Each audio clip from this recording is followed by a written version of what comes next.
میرے لیے اب توبہ ٹالی والا میں کوئی کام نہیں رہ گیا تھا۔ میں جس مقصد کی خاطر وہاں پہنچا تھا وہ پورا نہیں ہو سکا تھا۔ اگر عنایت حسین میرے ہتھے چڑھ جاتا تو خون آلود درانتی پر روشنی ڈال سکتا تھا۔ میں اٹھ کر کھڑا ہو گیا اور شرافت بی بی سے کہا، میں عنایت کی تلاش میں یہاں آیا تھا اور تمہارا دعویٰ ہے کہ اس نے تو توبہ ٹالی والا میں قدم نہیں رکھا۔ تمہارے خیال میں وہ مجھے کہاں مل سکتا ہے؟ اس نے مجھے شک آمیز نظر سے دیکھا اور چبھتے ہوئے لہجے میں بولی، تھانے دار صاحب، آپ نے شروع میں مجھے بتایا تھا کہ عنایت نے اپنے باپ کو ادھر کوٹ فرمان روانہ کر دیا ہے۔ ہو سکتا ہے ادھر آنے کے بجائے وہ خود بھی اپنی بہن کے گھر چلا گیا ہو۔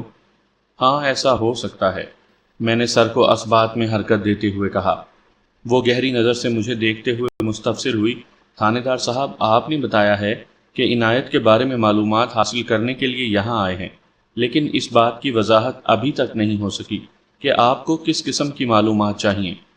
اگر عنایت حسین مل جاتا تو اس بات کی وضاحت بھی ہو جاتی، میں نے ٹالنے والے انداز میں کہا، لیکن وہ یہاں آیا ہی نہیں۔ اب اس کی تلاش میں مجھے کوٹ فرمان تک سفر کرنا پڑے گا۔ وہ بدستور بے اعتباری سے بولی، تھانے دار صاحب، میں ایسا محسوس کر رہی ہوں کہ آپ مجھ سے کچھ چھپا رہے ہیں۔ نہیں بتانا چاہتے تو نہ بتائیں، آپ کی مرضی ہے، لیکن اگر عنایت آپ کو کہیں مل جائے تو اسے اس بات کے لیے تیار کرنے کی کوشش کریں کہ وہ میری بیٹی کی جان چھوڑ دے۔ تو اس کا مطلب ہے تم نے شگفتہ کو مہر مشتاق سے بیانے کا پکا فیصلہ کر لیا ہے۔ وہ ٹھہرے ہوئے لہجے میں بولی، شادی شادمانی کا نام ہے تھانے دار صاحب، اگر انسان کی زندگی میں خوشی نہ ہو تو ایسے جینے کا کیا فائدہ؟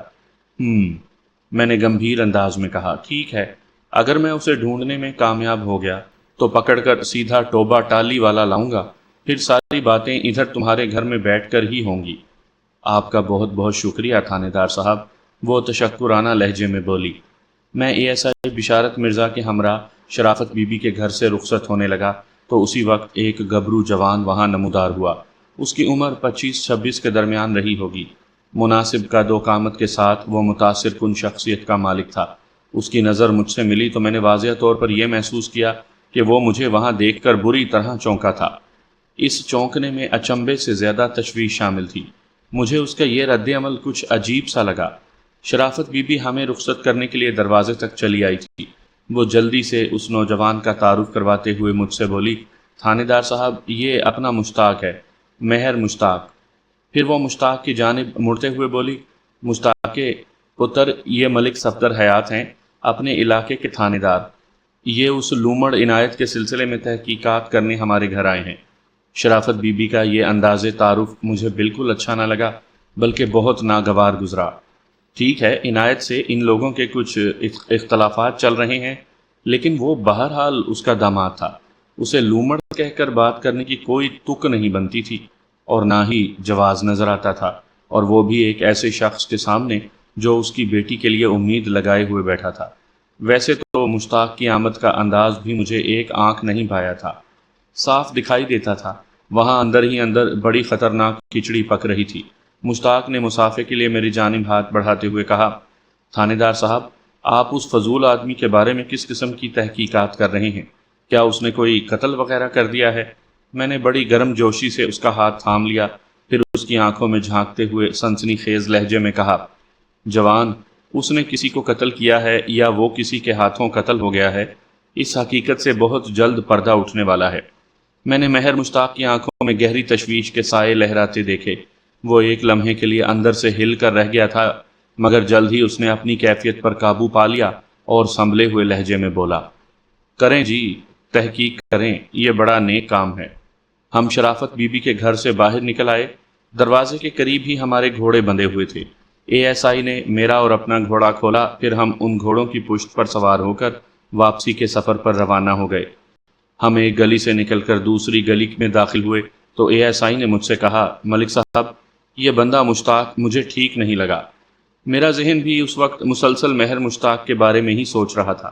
سرسری لہجے میں نے اے ایس آئی سے کہا، کیا خرابی ہے اس میں؟ مجھے تو وہ اچھا خاصا لگا ہے۔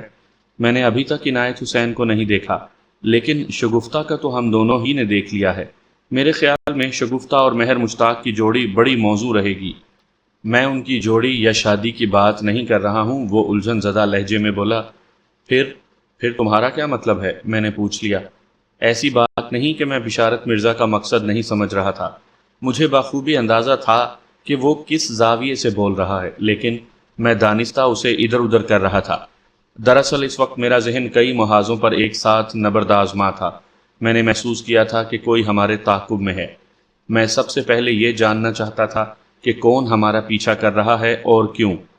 اے ایس آئی نے میرے استفسار کے جواب میں کہا، ملک صاحب، میں نے محسوس کیا ہے کہ وہ ہمیں شرافت بی بی کے گھر میں دیکھ کر بری طرح چونکا تھا، جیسے اسے ہمارا وہاں آنا اچھا نہ لگا ہو۔ ہماری اس سے دوستی ہے اور نہ ہی دشمنی، پھر اسے ایسے مشکوک رویے کا مظاہرہ کرنے کی ضرورت کیوں پیش آئی؟ ہمارا تعلق پولیس سے ہے، اس حوالے سے بھی مشتاق کا چونکنا اور بدکنا بڑا معنی خیز ہے۔ ایسا رد عمل تو وہی شخص پیش کر سکتا ہے جس نے کوئی جرم کیا ہو یا جرم کرنے کا ارادہ رکھتا ہو۔ آپ میرا مطلب سمجھ رہے ہیں نا؟ اے ایس آئی بشارت مرزا نے حالات و واقعات کا بڑا درست اور برمحل تجزیہ کیا تھا۔ میں نے گمبھیر لہجے میں کہا، ہاں میں سمجھ رہا ہوں کہ تم کیا کہنا چاہتے ہو۔ میں محسوس کر رہا ہوں کہ کوئی شخص نہایت ہی خفیہ انداز میں ہمارا تعاقب کر رہا ہے۔ کیا تم نے بھی ایسا ہی محسوس کیا؟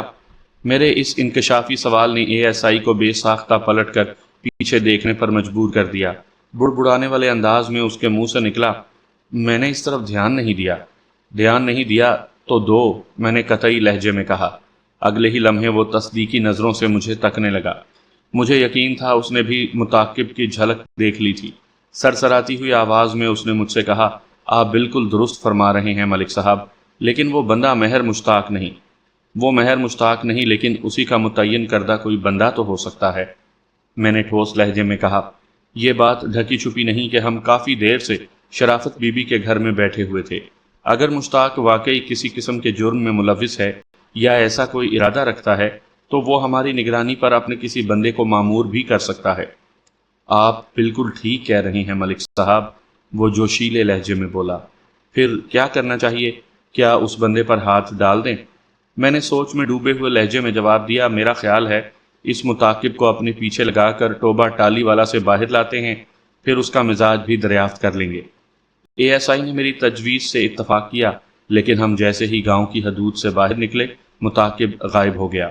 ہم نے کسی بہانے سے اپنے گھوڑوں کو روکا اور یہ ظاہر کرنے کی کوشش کی کہ جیسے ہم اپنا گھوڑا بدلنے کا ارادہ رکھتے ہیں، لیکن ہم اس توسط سے نامعلوم متعاقب کا جائزہ لینا چاہتے تھے، مگر ہمیں اپنے مقصد میں کامیابی نہ ہوئی۔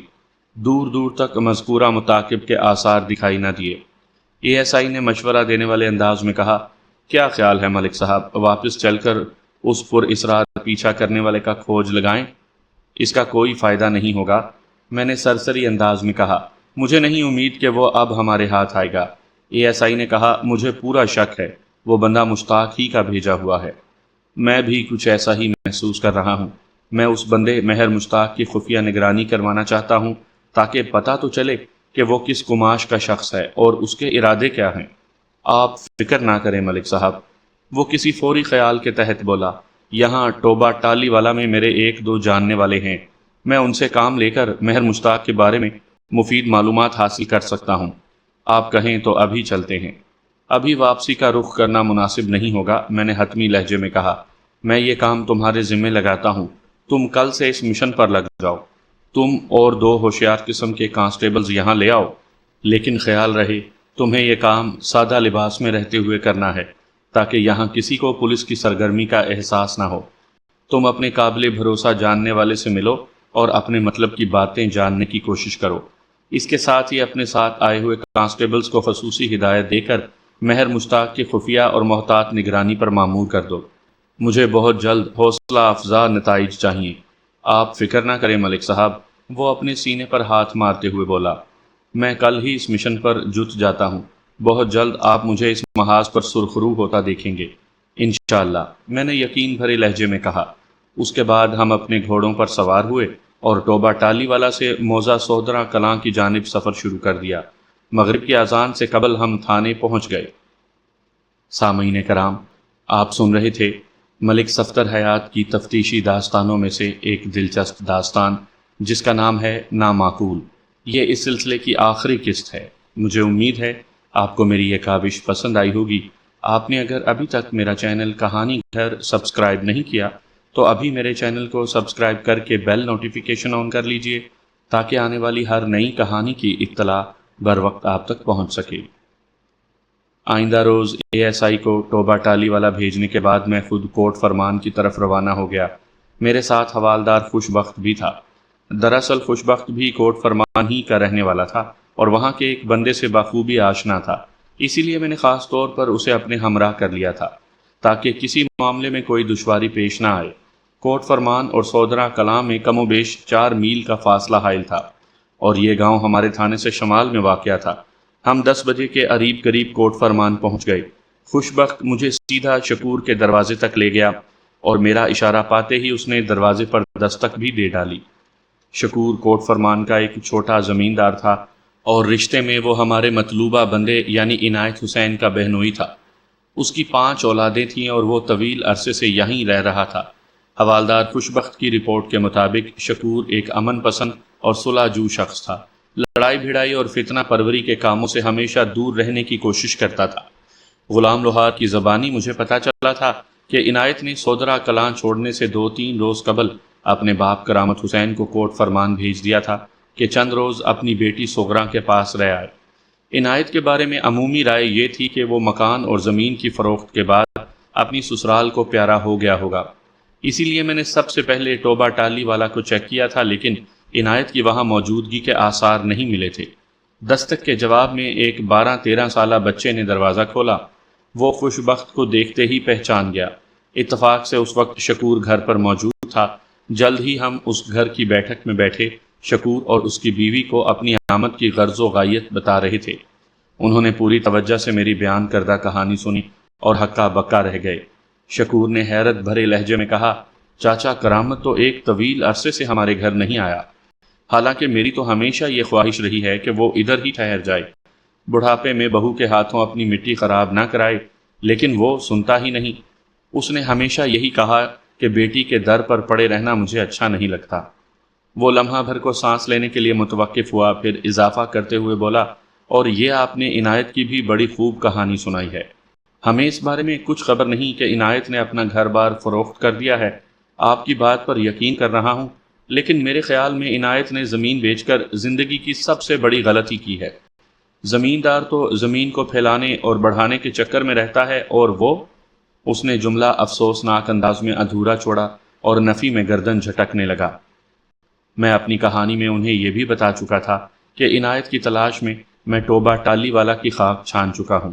اسی تناظر میں سغرا بی بی نے کہا، ابا جی یہاں نہیں پہنچے اور عنایتہ انہیں ٹوبہ ٹالی والا نہیں لے گیا، تو پھر یہ دونوں کہاں غائب ہیں؟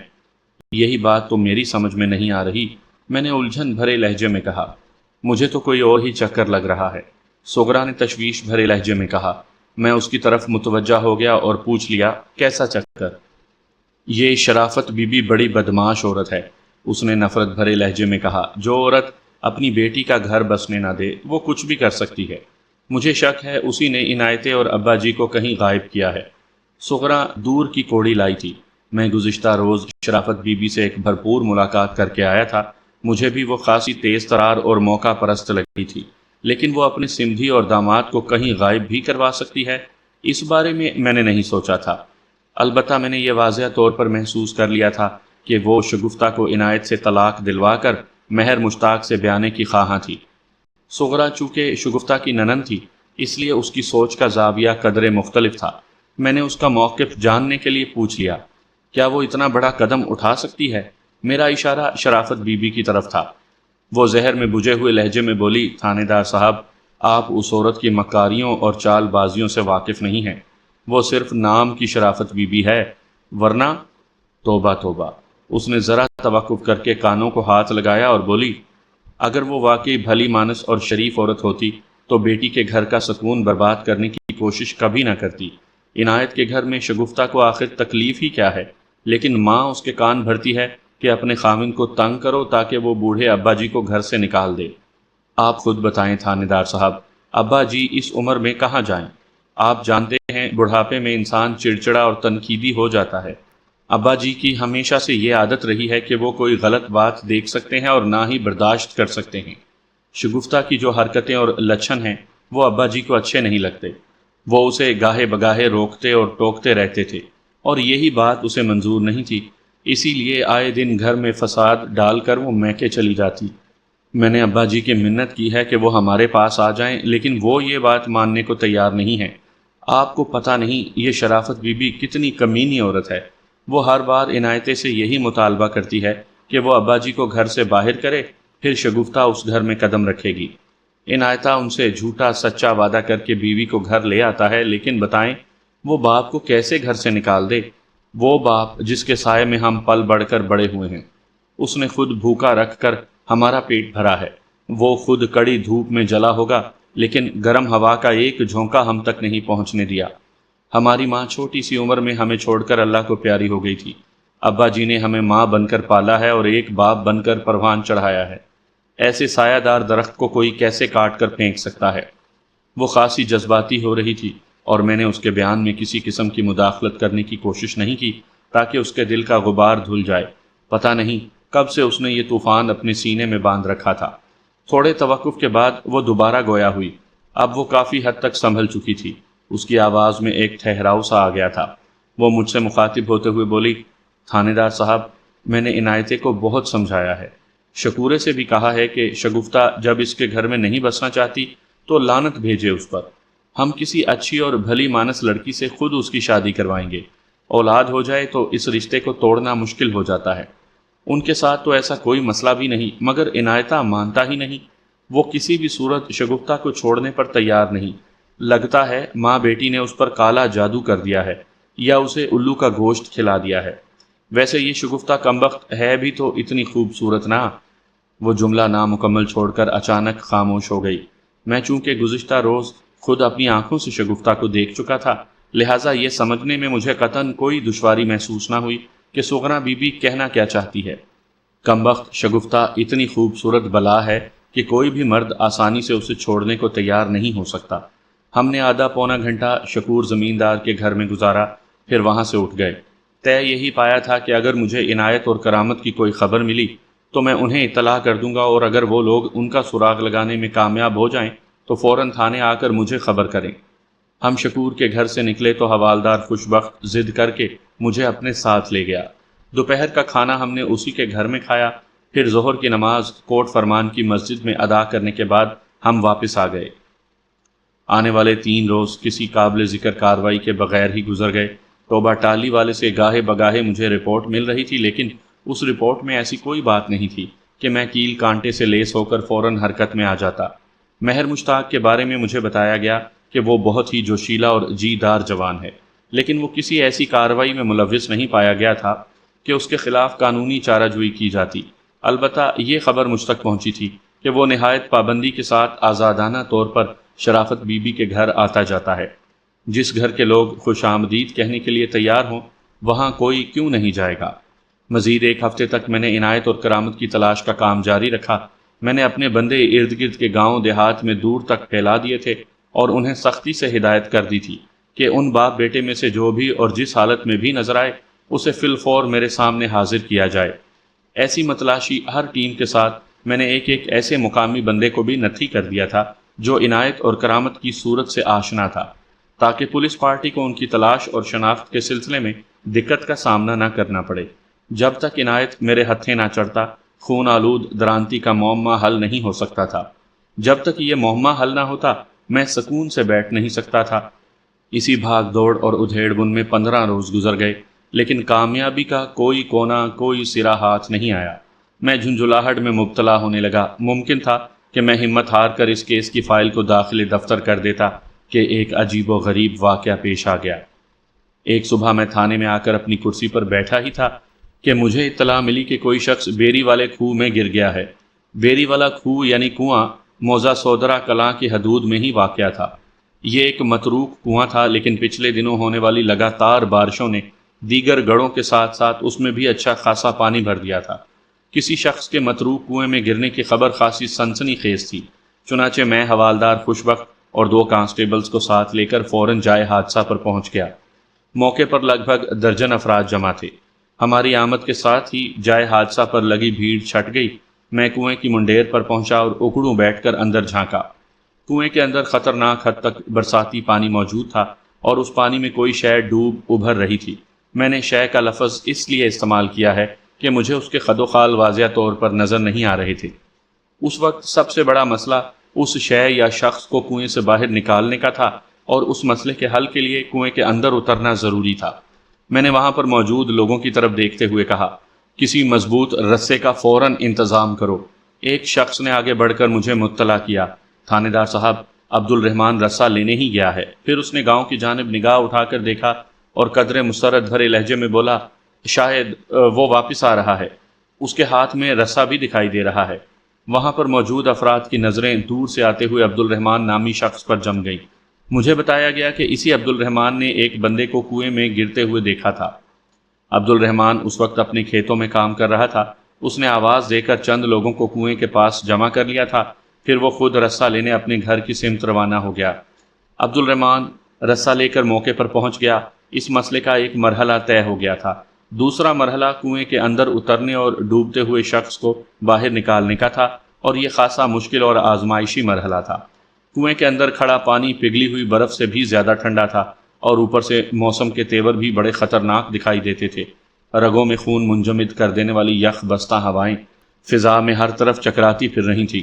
میں نے وہاں موجود افراد کے چہروں کا جائزہ لیا اور ہر چہرے پر ایک ہی سوال کو مجسم پایا، کنویں میں کون اترے گا؟ یہ ایک ایسا ہی سوال تھا جیسے ہر چوہا دوسرے چوہوں سے پوچھ رہا ہو، بلی کے گلے میں گھنٹی کون باندھے گا؟ اس دوران عبد الرحمن نے گھر سے لائے ہوئے رسے کا ایک سرا نزدیکی درخت کے تنے کے ساتھ نہایت ہی مضبوطی سے گریں دے کر باندھ دیا۔ رسے کے دوسرے آزاد سرے سے بآسانی کنویں میں اترا جا سکتا تھا۔ عبد الرحمن کی پرعزم حرکات و سکنات نے فوراً سے پیشتر مجھے بتا دیا کہ وہ درجن بھر چوہوں میں خود کو شیر ببر ثابت کرنے کا ارادہ رکھتا ہے۔ عبد الرحمن کی عمر لگ بھگ 50 سال تھی، مگر مسلسل محنت اور کثرت نے اس کے وجود کو تندرستی اور توانائی بخش رکھی تھی۔ مضبوط کاٹھی کا مالک عبد الرحمن اب بھی کئی جوانوں سے زیادہ جوان تھا۔ وہ رسے کا آزاد سرا تھامے کنویں کی منڈیر کی جانب بڑھنے لگا تو میں نے اسے روک دیا۔ وہ الجھن زدہ نظر سے مجھے دیکھنے لگا۔ میں نے اس کے ہاتھ سے رسہ لے لیا اور نہایت ہی ٹھہرے ہوئے لہجے میں کہا، عبد الرحمن، تم نے جتنا کر دیا وہی کافی ہے، اب قانون کی باری ہے۔ وہ کوئی سوال کوئی اعتراض کیے بغیر پیچھے ہٹ گیا۔ اسی لمحے حوالدار خوشبخت تیزی سے آگے بڑھا اور میری جانب ہاتھ بڑھاتے ہوئے ولولہ انگیز لہجے میں بولا، ملک صاحب، میرے ہوتے ہوئے آپ یہ نہیں کر سکتے۔ حوالدار کا انداز اتنا حتمی اور دو ٹوک تھا کہ میں سوچ میں پڑ گیا، لیکن فیصلہ کرنے میں نے 1 سیکنڈ سے زیادہ وقت نہیں لیا اور رسہ حوالدار کی طرف بڑھاتے ہوئے معنی خیز لہجے میں کہا، خوشبخت، تم نے مگرمچھ کی چربی سے تیار ہونے والے گھی میں گوشت بھون بھون کر کھایا ہے، یہ سردی تمہارا کیا بگاڑے گی؟ تم خوشی سے اپنا شوق پورا کر سکتے ہو۔ وہ پھول کر جی داری کی ہمت کی آخری حدوں کو چھونے لگا۔ جب وہ بڑی مہارت سے کنویں کی دیوار کے ساتھ پاؤں ٹکا کر رسے کی مدد سے اندر اتر رہا تھا تو اس کی فخریہ جوش بھری آواز میری سماعت سے ٹکرائی، ملک صاحب، آج آپ کو میری بات کا یقین آ جائے گا اور آپ یہ تسلیم کرنے پر مجبور ہو جائیں گے کہ میرے جسم میں چبھنے والی سوئیوں کا سبب کیلشیم اور بی کمپلیکس کی کمی نہیں، بلکہ یہ تو مگرمچھ مار کا اصلی گھی کا کرشمہ ہے۔ 15-20 منٹ کی کھینچا تانی کے بعد ہم خوشبخت کے تعاون سے اس مصیبت زدہ شخص کو کنویں سے باہر لانے میں کامیاب ہو گئے، اور اسی لمحے مجھے ماننا پڑا کہ حوالدار کی چربی میں ضرور کسی مگرمچھ کی چربی شامل ہو گئی ہے۔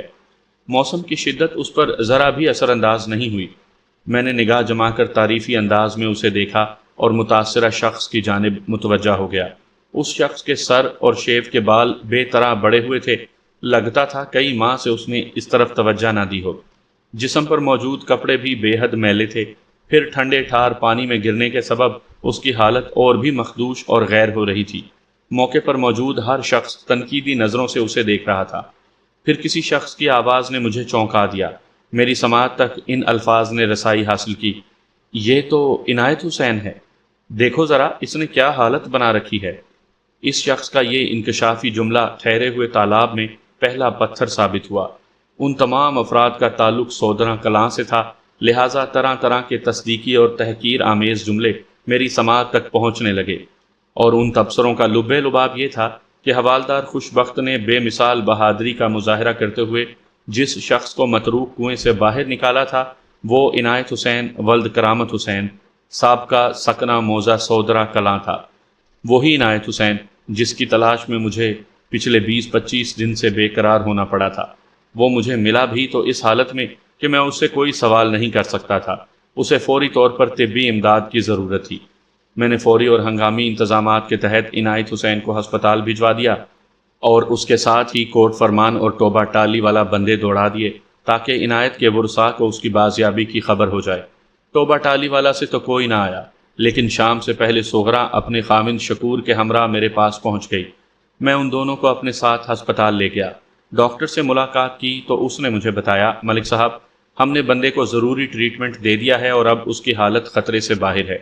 آپ چاہیں تو اسے ہسپتال سے لے جا سکتے ہیں۔ لمحہ بھر کا توقف کرنے کے بعد اس نے مجھ سے پوچھ لیا، بائی دا وے ملک صاحب، یہ پاگل آپ کو ملا کہاں سے؟ پاگل؟ میں نے بے یقینی سے ڈاکٹر کی طرف دیکھا۔ جی ہاں، اس نے اس بات میں گردن ہلاتے ہوئے بتایا، اس شخص کا ذہنی توازن اپنے ٹھکانے پر نہیں رہا۔ میں نے مختلف ترکیبوں سے اسے اچھی طرح ٹیسٹ کیا ہے۔ یہ شخص 100% پاگل ہے۔ لگتا ہے کسی شدید ترین صدمے نے اس کا دماغ الٹ دیا ہے۔ آپ اسے پاگل خانے میں جمع کروا دیں تو اچھا ہے۔ یہ اپنے ساتھ ساتھ دوسروں کے لیے بھی انتہائی خطرناک ثابت ہو سکتا ہے۔ یہ خود کو نوچتا ہے، دانتوں سے کاٹتا ہے اور تھوڑی تھوڑی دیر کے بعد مخصوص جملے دہرانے لگتا ہے، پھر دیوار سے سر ٹکرانے کی کوشش کرتا ہے۔ ہم نے بڑی مشکل سے اسے کنٹرول کر رکھا ہے۔ ڈاکٹر کی رپورٹ نے مجھے گہری تشویش میں مبتلا کر دیا۔ میں اس کی ماہرانہ اور پیشہ ورانہ رائے کو مسترد نہیں کر سکتا تھا، لہٰذا تجسس سے لبریز لہجے میں پوچھ لیا، وہ کس قسم کے مخصوص جملے دہراتا ہے؟ مثلاً، میں بہت ظالم انسان ہوں، میں نے اپنے باپ پر بہت ظلم کیا، اور وہ بھی ایک عورت کی خاطر۔ بیوی کی خوشنودی کے لیے انسان کو اپنی جڑ کا دشمن تو نہیں ہو جانا چاہیے نا۔ اس نے کہا، اپنے باپ کا بندوبست کر لو، اور میں نے بندوبست کر دیا۔ مجھے جتنی بھی عبرتناک سزا دی جائے وہ کم ہے، لیکن کوئی میری بات کا یقین نہیں کرتا۔ لوگ مجھے سزا دینے کے بجائے مجھ پر ترس کھاتے ہیں اور مجھے پاگل دیوانہ سمجھتے ہیں، جبکہ میں پاگل نہیں ہوں۔ وہ پاگل ہیں جو میری بات نہیں سمجھتے۔ میں نے کتنی مرتبہ مرنے کی کوشش کی مگر مجھے بچا لیا جاتا ہے۔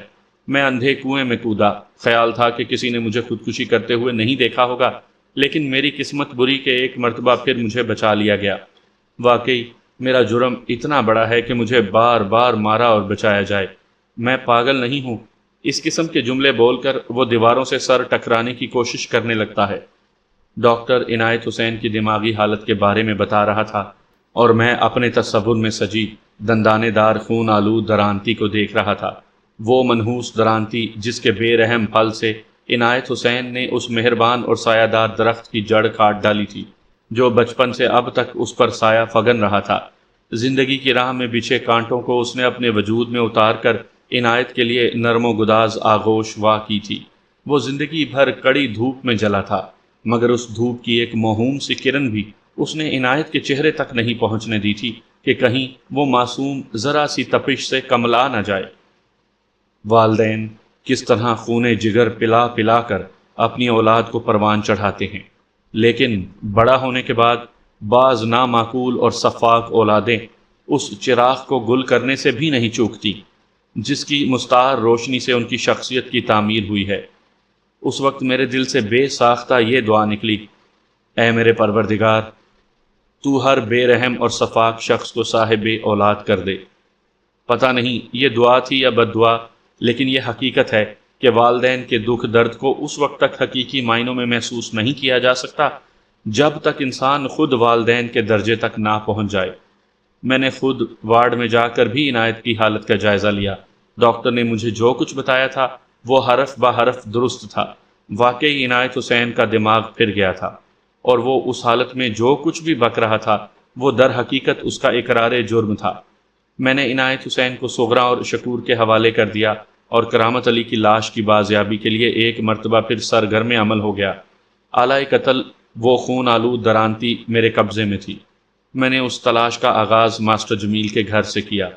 پچھلی مرتبہ جب میں یہاں آیا تھا تو سوچ بھی نہیں سکتا تھا کہ ماسٹر جمیل کو ملنے والی درانتی کتنی افسوسناک اور گمبھیر کہانی کو جنم دے گی۔ ماسٹر کے گھر، جو کچھ عرصہ پہلے عنایت حسین کا گھر ہوا کرتا تھا، اس کا جائزہ لیتے ہوئے میں مکان کے عقبی حصے میں بھی گیا جدھر تندور اور مویشیوں کی کنڈلی بنی ہوئی تھی۔ اس حصے کا معائنہ کرتے ہوئے مجھے عجیب سا احساس ہوا تھا۔ اس وقت میں اپنے احساس کو کوئی نام نہیں دے سکا تھا، لیکن اب میرا ذہن چیخ چیخ کر مجھے مطلع کر رہا تھا کہ مجھے مکان کے اسی حصے میں کرامت حسین کی لاش کو تلاش کرنا چاہیے۔ میں بڑی پیشہ وارانہ باریکی سے ایک ایک شے کو کھوجتا ہوا بالآخر اس کونے تک جا پہنچا جہاں خشک لکڑیوں اور اپلوں کا ایک بڑا ذخیرہ موجود تھا۔